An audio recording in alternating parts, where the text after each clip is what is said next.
Le programme de réinsertion de l'UNICEF pour les enfants utilisés par les forces et groupes armés est mené sur 3 ans parce qu'il faut du temps pour réinsérer. Les 3 premiers mois, on fait des évaluations pour comprendre leur situation. Ensuite, on détermine un plan individuel pour chaque enfant qui permet de lui proposer une scolarisation classique ou une formation professionnelle. Chaque enfant est aussi accompagné par un travailleur social qui est une épaule solide sur laquelle s'appuyer pendant ces 3 ans, parce que ce n'est pas facile de revenir à la vie civile. Il n'y a pas de raccourci possible. Ce sont des moments difficiles.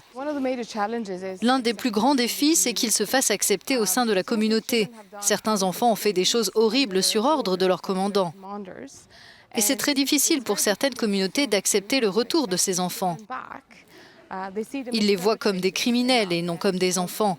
Donc on travaille beaucoup avec les habitants pour leur faire comprendre que ce sont bien des enfants et qu'ils n'ont fait qu'obéir aux ordres. On constate aussi que de nombreux enfants sont vraiment traumatisés par ce qu'ils ont enduré dans la brousse.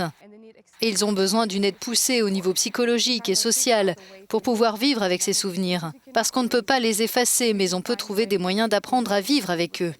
Quelques centaines d'enfants ont été concernés par ce programme, mais il y en a beaucoup d'autres qui sont encore avec les groupes armés.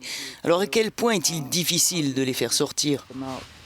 Depuis le début du conflit, l'UNICEF a libéré et réinséré plus de 3600 enfants au total. Mais il y en a beaucoup qui sont encore dans la brousse.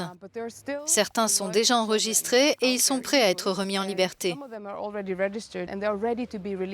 Notre principal problème actuellement, c'est que l'on n'a plus de financement, plus les moyens d'aider ces enfants.